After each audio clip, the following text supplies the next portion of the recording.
On June 9, 1863, the Battle of Brandy Station marked the true opening action of the Gettysburg Campaign. As the largest predominantly cavalry engagement ever fought on American soil, involving 20,500 total troops, this clash set the stage for what was to come. Occurring just 22 days before Gettysburg, the outcome along the Rappahannock River dictated the operational limits and shifted the psychological momentum for both armies heading into July 1863. Capitalizing on victory at Chancellorsville, General Lee moves the Army of Northern Virginia toward Pennsylvania to secure vital supplies and exert crippling political pressure on Philadelphia, Baltimore, and Washington. To shield this strategic advance, J.E.B. Stuart's cavalry is tasked with screening the infantry corps of Ewell and Longstreet from enemy reconnaissance. Meanwhile, suspicious of the growing Confederate concentration around Culpeper, Union Major General Joseph Hooker orders a spoiling raid across the Rappahannock River, aiming to disrupt what he believes is an impending strike against his supply lines. Famed as the South's brilliant beau sabreur, Major General J.B. Stuart had repeatedly humiliated Union forces with daring rides around their flanks.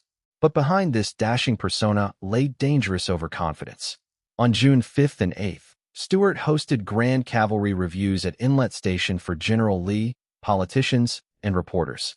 Featuring simulated charges by 9,000 mounted troopers, these lavish spectacles exhausted his men and horses, inflated his ego, and created a critical blind spot, leaving the famed Cavalier vulnerable and unprepared for an incoming Union attack. Dismissed by peers as a headline-chasing humbug, Brigadier General Alfred Pleasonton was an ambitious careerist whose tactical skills were often hampered by battlefield caution.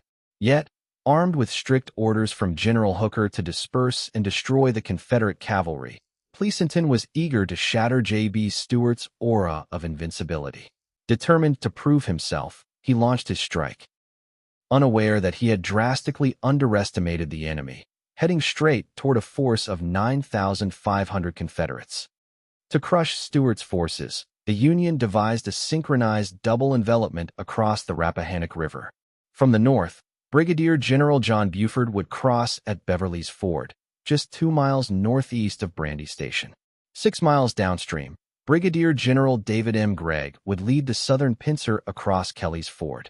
The objective was absolute surprise. Trap and annihilate the Confederate cavalry in a coordinated pincer maneuver before they had the chance to consolidate their positions. At 4:30 a.m., John Buford's column crossed Beverly's Ford under cover of dense fog, achieving complete tactical surprise. Awakened by sudden gunfire, Brigadier General Grumble Jones's Confederate brigade mounted up partially dressed, many riding bareback, in a desperate bid to stave off the Union advance. The collision reached a dramatic climax at St. James Church, where the 6th Pennsylvania Cavalry launched a brilliant but brutal charge across an open field, riding directly into the muzzles of the Confederate horse artillery.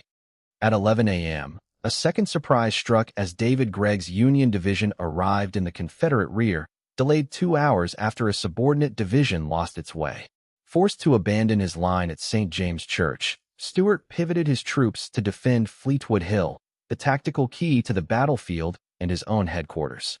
A swirling, desperate melee erupted across the crest, with the critical ridge changing hands repeatedly in a series of exhausted charges and countercharges. Beyond strategy lay unforgiving biological limits. Requiring 5 to 15 gallons of water daily alongside high-calorie grain, cavalry horses faced severe logistical demands. At 87 degrees Fahrenheit with high humidity, natural cooling efficiency plummeted, exposing mounts to heat stress, dehydration, and colic. Ultimately, these battlefields were governed by animal biology rather than human willpower.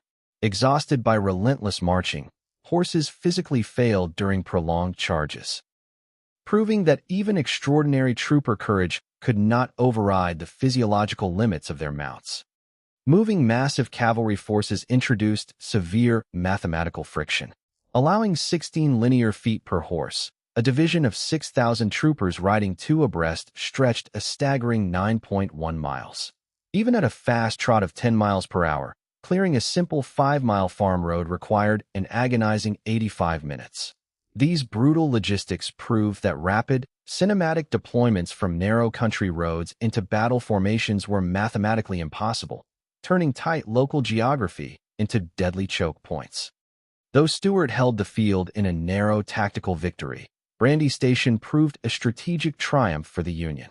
The Confederates suffered irreplaceable losses in men and horses, while the surprise attack privately humiliated Stuart, clouding his judgment for the rest of the campaign. Most importantly, the battle definitively made the Federal cavalry.